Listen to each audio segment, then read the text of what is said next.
Hello everyone, I hope you all are doing well. आज की class में हम लोग पढ़ने वाले हैं जीके और जीएस के बारे में कुछ बातें, और शुरू करेंगे हम लोग क्लासेस अपनी पॉलिटी से। ठीक है, सबसे पहले आपसे कुछ एक बेसिक सी क्वेश्चन पूछी जाएगी। एक बात बताओ, पॉलिटी और कॉन्स्टिट्यूशन में क्या डिफरेंस है? जैसे बहुत लोग क्या होता है, वो पढ़ क्या रहे होते हैं, वो पढ़ा क्या रहे होते हैं, उन्हें यही नहीं पता होता है। मैंने बहुत सारे लोगों से बातें की, बहुत सारे लोगों से पूछा, बहुत सारे बच्चों से पूछा, बहुत सारे एजुकेटर्स से पूछा, बताओ पॉलिटी और कॉन्स्टिट्यूशन में डिफरेंस क्या है। तो जो इन दोनों टर्म्स में जो बेसिक डिफरेंस है, उन्हें बेसिक डिफरेंस भी नहीं पता होता, और पढ़ा क्या रहे होते हैं, पॉलिटी। वो पढ़ क्या रहे होते हैं, कॉन्स्टिट्यूशन। है ना? तो आपसे भी यही सवाल है, क्या आप इसके पहले जानते थे पॉलिटी और कॉन्स्टिट्यूशन में डिफरेंस क्या होता है? देखिए मेरे सामने आपको मैं दो बुक दिखाता हूँ। देखो, एक बुक है ये एम लक्ष्मीकांत की, बहुत पॉपुलर बुक है, एक रिक्शा वाला भी जानता होगा इसको, एम लक्ष्मीकांत। इसका टॉपिक क्या है, टाइटल क्या है, देखो, इंडियन पॉलिटी। Indian polity. एक दूसरी बुक है, देखो ये है डीडी बसु, दुर्गादास बसु की कॉन्स्टिट्यूशन ऑफ इंडिया।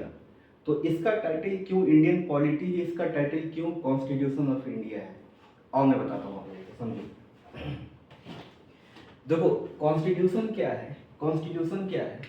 कॉन्स्टिट्यूशन एक, आप कह सकते हो constitution is a power map.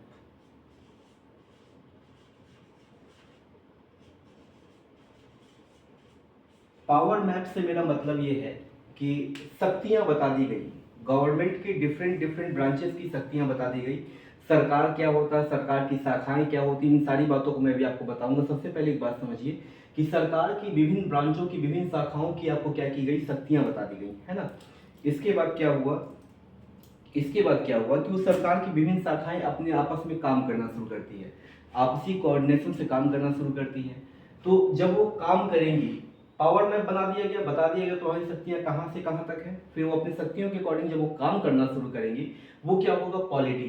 मतलब आप क्या कह सकते हैं, आप क्या कह सकते हैं, polity is the, polity is the practical form of constitution.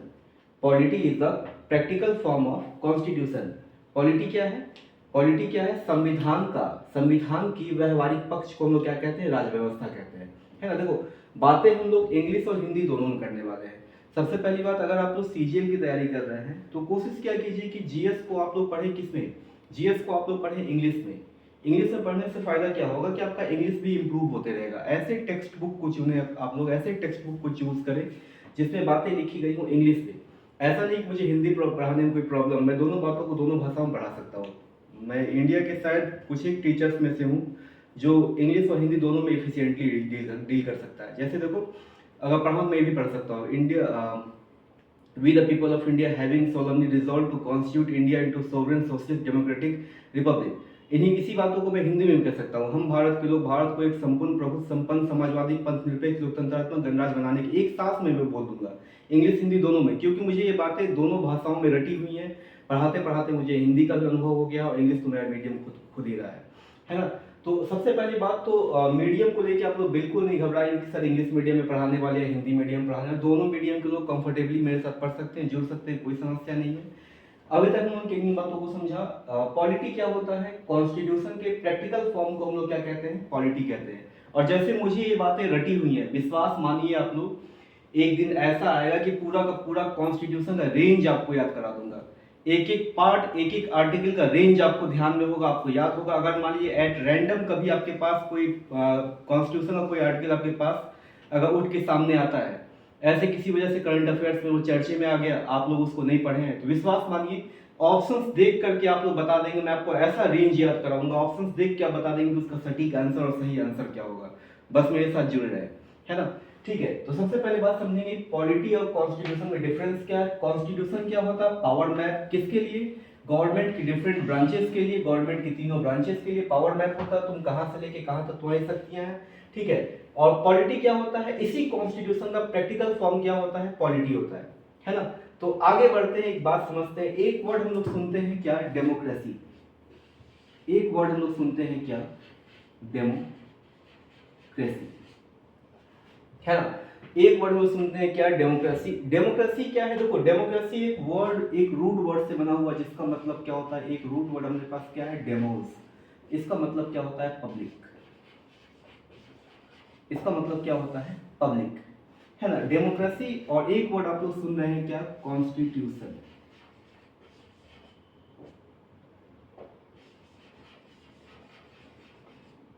इसी वर्ड को मैं भी आगे बढ़ाने वाला हूँ, कॉन्स्टिट्यूशन, है ना। तो डेमोक्रेसी और कॉन्स्टिट्यूशन आपस में इंटरलिंक्ड वर्ड है। आपस में इंटरलिंक्ड क्यों है मैं आपको बताता हूँ। ठीक है, डेमोक्रेसी मतलब क्या होता है, आप कह सकते हैं एक छोटी सी बात में, कह सकते हैं क्या, छोटी सी बात में आप कह सकते हैं रूल ऑफ पीपल, है ना, रूल ऑफ पीपल। ठीक है, रूल ऑफ पीपल। अब इसका संबंध कॉन्स्टिट्यूशन से क्या है, इसका संबंध कॉन्स्टिट्यूशन से क्या है, तो आप एक बात समझिएगा, कॉन्स्टिट्यूशन और constitutionalism is a democratic feature. Constitution और constitutionalism is a democratic feature. इसका मतलब क्या है, संविधान या संविधानवाद, संविधान या संविधानवाद एक लोकतांत्रिक तथ्य है, तथ्य है ना, एक लोकतांत्रिक तथ्य है। बात समझिएगा आप लोग, मेरे स्टेटमेंट को फिर से दोहरा रहा हूं, समझिएगा, संविधान या संविधानवाद एक लोकतांत्रिक तथ्य है। कैसे है मैं आपको बताऊंगा धीरे धीरे, समझिएगा। ठीक है, इसी बात को मैं थोड़ा आगे बढ़ा के ऐसे लिख दूं,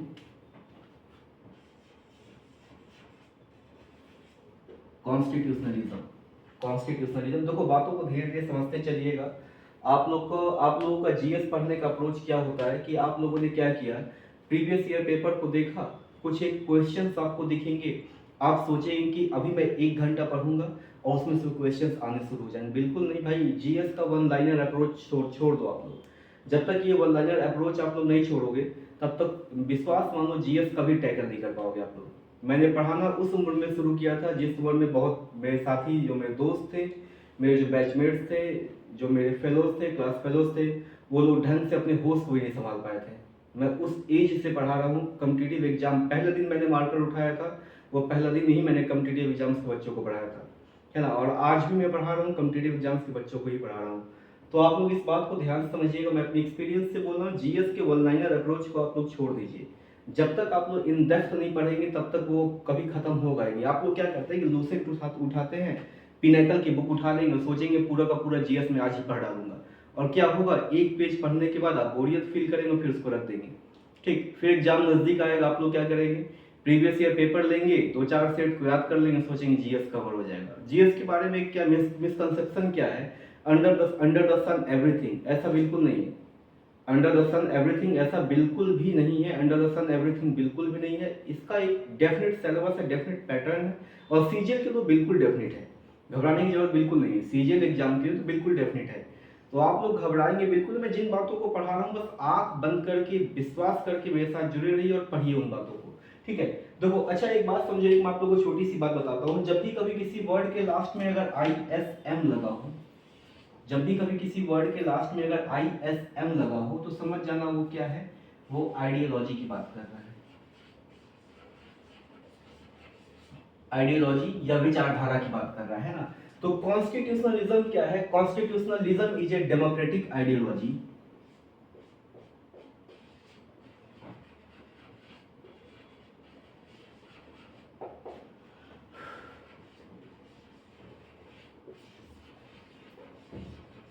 is a democratic ideology. Democratic ideology या डेमोक्रेटिक फीचर क्यों है, क्योंकि कॉन्स्टिट्यूशन केवल वहीं आपको मिलेगा जहां आपको डेमोक्रेसी देखने को मिलेगी। डेमोक्रेसी किसी भी लेवल पे देखने को मिले, वहां पे आपको कॉन्स्टिट्यूशन जरूर देखने को मिलेगा, है ना, वहां पे कॉन्स्टिट्यूशन आपको देखने के लिए जरूर मिलेगा।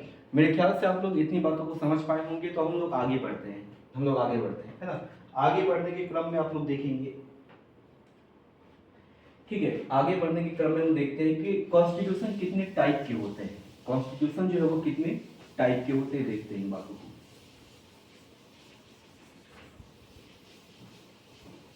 फिलहाल कॉन्स्टिट्यूशन क्या है, तो मेरे साथ बोले, constitution is a power map and polity is the practical form of constitution. Polity is the practical form of constitution. मतलब क्या, पॉलिटी क्या है, कॉन्स्टिट्यूशन का व्यवहारिक रूप या व्यवहारिक पक्ष है ना। देखो यार, इससे डस्टर से साफ हो नहीं पा रहा है थोड़ा अच्छे से, नहीं। अगर आप लोग को प्रॉब्लम हो रही है तो बताइएगा जरूर कमेंट करके, है ना, कोई भी प्रॉब्लम हो तो बताइएगा जरूर। और देखते हैं टाइप्स ऑफ कॉन्स्टिट्यूशन। आप लोग अगला एक हेडिंग लगा लीजिए, types of constitution.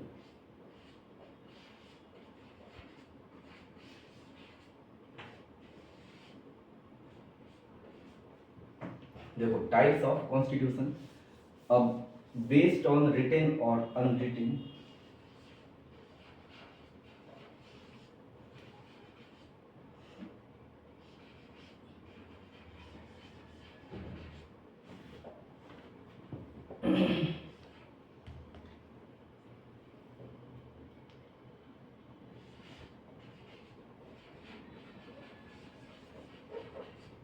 Based on written और अनरिटन, एक बात समझो, देखो इस टाइप में आप लोगों के पास दो कॉन्स्टिट्यूशन के टाइप आएंगे, इसमें आप लोगों के पास दो कॉन्स्टिट्यूशन के टाइप आएंगे। ठीक है, सबसे पहले एक बात समझ जाना, एक बात समझना, no constitution can be fully written और फुल्ली अनरिटेन। मतलब विश्व का ऐसा कोई भी संविधान नहीं हो सकता है जो पूर्ण रूप से लिखित हो या पूर्ण रूप से अलिखित हो। तो इस बात को अपने मन से बिल्कुल निकाल देना, भ्रम निकाल देना कि अलिखित का मतलब कि संविधान वहाँ लिखा नहीं गया, वहाँ पे बातें हवा में ऐसे तैर रही हैं। ठीक है, अलिखित संविधान का मतलब क्या होता है कि जो बातें लिखी नहीं गई वो वहाँ पे चलन में है, कन्वेंशन में है, इसलिए सर्वविदित है, सर्वमान है ना। ठीक है, समझो रिटेन कॉन्स्टिट्यूशन,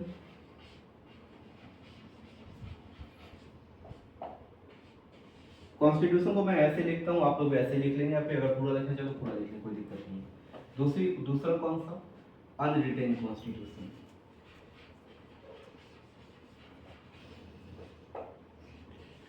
है ना। इसका एग्जाम्पल क्या होगा, रिटेन कॉन्स्टिट्यूशन का आप एग्जाम्पल लग समझ सकते हैं क्या, इंडियन कॉन्स्टिट्यूशन,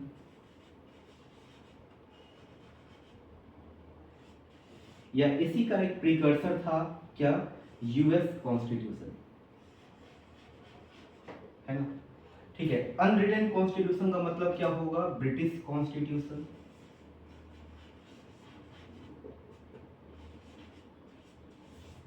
अच्छा, आप लोग से अगर एक सवाल पूछा जाए why British constitution is considered as unwritten constitution, British के संविधान को, ब्रिटेन के संविधान को अलिखित संविधान क्यों माना जाता है, तो इसका सिंपल सा आंसर क्या होगा, ऐसा नहीं कि ब्रिटेन का संविधान ऐसे हवा में उड़ रहा है, वहां पे बातें कुछ लिखी नहीं, लिखी गई बातें, लेकिन जो बातें वहां पे नहीं लिखी गई वो चलन में है, कन्वेंशन में है। ब्रिटेन के संविधान को अलिखित संविधान इसलिए कहा जाता है क्योंकि वहाँ के संविधान का मसौदा जो तैयार हुआ, तो जो संविधान तैयार किया गया था वो कोई कॉन्स्टिट्यूएंट असेंबली ने तैयार नहीं किया था। ठीक है, the British constitution is not prepared by A constituent assembly, है ना, ए कॉम्पिटेंट कॉन्स्टिट्यूएंट असेंबली, ये बात समझ रहे हैं आप लोग। ठीक है, ब्रिटेन का संविधान अलिखित क्यों है, क्योंकि वहाँ के संविधान को संविधान सभा द्वारा तैयार नहीं किया गया था। ठीक है, संविधान को रिटेन और अनरिटेन में बांटने के बाद संविधान को हम दूसरा क्लासिफिकेशन क्या कर सकते हैं, based on rigidity and flexibility, based on rigidity and flexibility. ठीक है, तो दूसरा टाइप आप लिखेंगे क्या, based on rigidity and flexibility.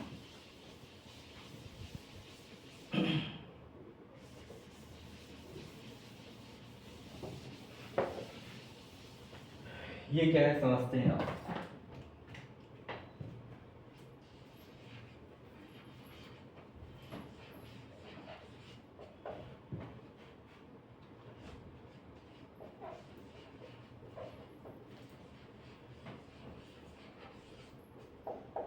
पता है, जब मैंने ऑनलाइन पहली बार अनअकैडमी पे पढ़ाया तो उस समय मेरा हाल ऐसा था, आज मेरा पहला जब मेरा डेमो हो गया, इंडक्शन हो गया अनअकैडमी पे, तो मैंने आज पहले दिन मेरा जब पोर्टल मेरा खोल दिया गया पढ़ाने के लिए, मुझे आईडी दे दी गई, तो मैंने जब पहली बार पढ़ाना शुरू किया, पीपीटी वीपीटी सब तैयार है और मैं पढ़ाना शुरू किया, तो जैसे पहले तो मुझे पेन टैब चलाने नहीं आता कि पेन टैब चलाऊँ कैसे, लिख रहा हूँ मैं, अमेरिका में लिखा रहा है कनाडा में, है ना, तो वो एक प्रॉब्लम वो थी।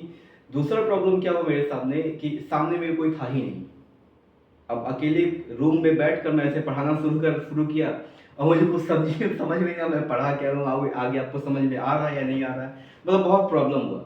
फिर धीरे धीरे चीज़ें हैबिचुअल होती गई और मैं पढ़ाना शुरू कर अकेडमी पे। जिस दिन मैं पहली बार यहाँ पे बोर्ड पे ऐसे लिख करके पढ़ा रहा था, सामने रिकॉर्ड हो रहा था और मैं पहली बार ऐसे पढ़ा रहा था, फिर मुझे वैसा ही फील हुआ कि पढ़ा किसको रहा हूँ, चीज़ें आपको समझ में आ रही है नहीं आ रही, लेकिन जैसा आप लोग का रिस्पांस दिखा यूट्यूब पे मुझे बहुत खुशी हुई, बहुत मुझे प्रसन्नता हुई कि आप लोगों को मेरी बातें समझ में आ रही है। आज ये जीएस का लेक्चर मैं आपके सामने प्रेजेंट कर रहा हूँ, तो इसको भी आप लोग वैसा ही प्यार दीजिएगा, बिल्कुल। ठीक है, चलिए देखो, रिजिडिटी और फ्लेक्सिबिलिटी का मतलब क्या है, रिजिड होने का मतलब क्या है कि कठोर होना। अब कठोर होना का ऐसा मतलब नहीं कि वो बॉन्ड बीटा पी के एकदम मजबूत हो गया, कठोर हो गया। कठोरता और नम्रता या तन्यता का मतलब ये है, रिजिडिटी या फ्लेक्सिबिलिटी का मतलब ये है, how easily the constitution can be amended, संविधान में आप कितनी आसानी से आप संशोधन कर सकते हैं, ठीक है। How easily the constitution can be amended, इसी को आप समझते हैं क्या, रिजिडिटी और फ्लेक्सिबिलिटी के टर्म्स में। तो एक आप हेडिंग लिखेंगे इसमें क्या, रिजिड कॉन्स्टिट्यूशन, और दूसरा हेडिंग लिखेंगे क्या, फ्लेक्सिबल कॉन्स्टिट्यूशन,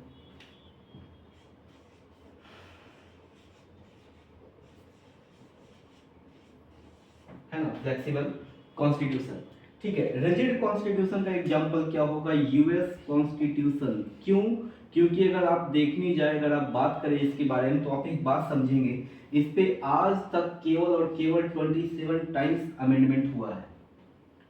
सोचो, इसमें आज तक केवल 27 टाइम्स अमेंडमेंट हुआ है। अगर आप बात की जाए फ्लेक्सिबल कॉन्स्टिट्यूशन की, तो इसमें अमेंडमेंट क्या हो गया, इसमें अमेंडमेंट के बारे में अगर बात की जाए तो आप समझिएगा, देखो, इंडियन कॉन्स्टिट्यूशन की बात कर लो, इंडियन कॉन्स्टिट्यूशन की बात कर लो, ब्रिटिश कॉन्स्टिट्यूशन की बात कर लो, ब्रिटिश कॉन्स्टिट्यूशन की बात कर लो, है ना। अब इंडियन कॉन्स्टिट्यूशन की अगर बात की जाए तो टिल डेट मेरे ख्याल से 106th अमेंडमेंट चल रहा है इस पे, है ना, ठीक है। अब एक बात समझो कि रिजिड कॉन्स्टिट्यूशन को अमेंड करने के लिए आपको क्या चाहिए होगा, आपको चाहिए होगा एक स्पेशल मेजोरिटी। अब घबराइए बिल्कुल नहीं, केवल अभी के लिए आप एक बात समझ जाएं, इसके लिए क्या चाहिए होगा, एक स्पेशल मेजोरिटी। आप लोग सोच रहे होंगे स्पेशल मेजोरिटी क्या होता है, सारी बातें बताऊंगा आप लोगों को, एक एक बात बताऊंगा। और इसके लिए क्या चाहिए होगा, फ्लेक्सिबल कॉन्स्टिट्यूशन के लिए, फ्लेक्सिबल कॉन्स्टिट्यूशन के लिए केवल और केवल सिंपल मेजोरिटी चाहिए, और संविधान आपका संशोधन हो जाएगा, है। कुछ बातें आपको याद हो या ना हो कोई प्रॉब्लम नहीं है, ये एग्जांपल्स आपको याद रखना है। ये एग्जांपल्स, रिजिड कॉन्स्टिट्यूशन का एग्जांपल क्या होगा, यूएस कॉन्स्टिट्यूशन। फ्लेक्सिबल कॉन्स्टिट्यूशन का एग्जांपल क्या होगा, इंडियन कॉन्स्टिट्यूशन या ब्रिटिश कॉन्स्टिट्यूशन। क्यों, क्योंकि इसको अमेंड करना बहुत आसान होता है, कॉम्पैरेटिवली आसान होता है, तो आप कह लेंगे क्या, तुलनात्मक रूप से ज्यादा आसान होता है, इसलिए इसको फ्लेक्सिबल कहा जाता है। इसमें आसानी से संशोधन नहीं हो सकता, इसलिए इसको क्या कहते हैं हम लोग, इसलिए इसको कहते हैं रिजिड कॉन्स्टिट्यूशन या कठोर संविधान, है ना, या कठोर संविधान, ठीक है। आइए आगे बढ़ते हैं, आगे बढ़ते हैं, आगे बढ़ते हैं।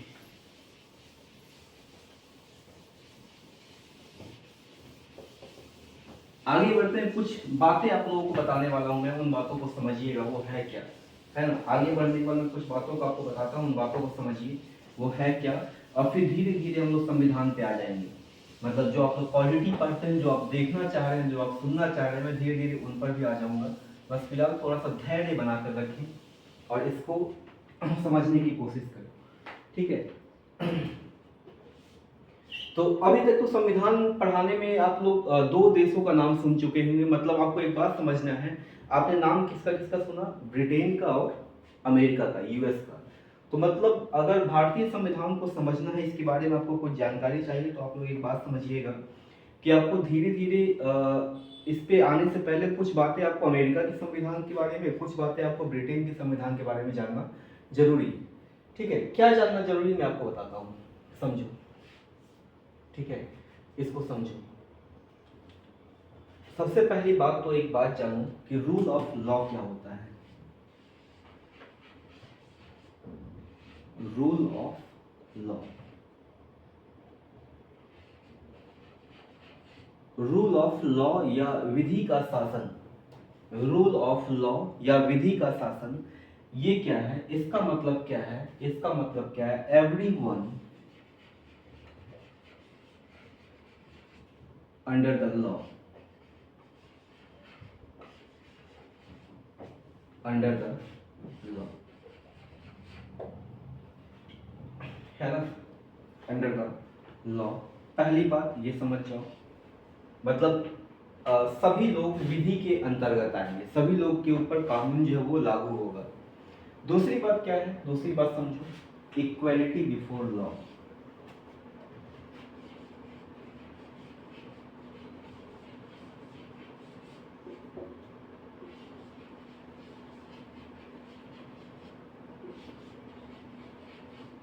इक्वालिटी बिफोर लॉ मतलब एवरीवन बताओ इज होगा या आर होगा?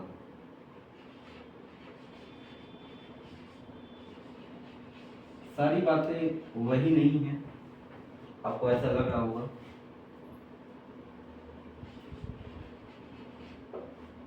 और एक बात और है, तीसरी बात, वो क्या है? Equal protection of law.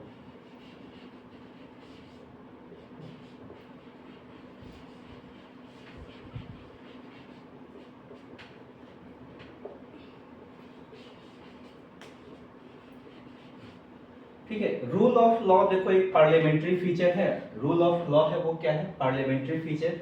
Parliamentary feature क्यों है? क्योंकि ये केवल आपको उन जगह देखने को मिलेगा जहाँ पे आपको पार्लियामेंट होगा, जहाँ पे आपको डेमोक्रेसी होगी, है ना, वहाँ पे क्या होगा? रूल ऑफ लॉ आपको देखने को मिलेगा। प्राइमरीली आप कह सकते हैं रूल ऑफ लॉ क्या है? रूल ऑफ लॉ एक ब्रिटिश कॉन्सेप्ट था। ये क्या था? ये एक ब्रिटिश कॉन्सेप्ट था।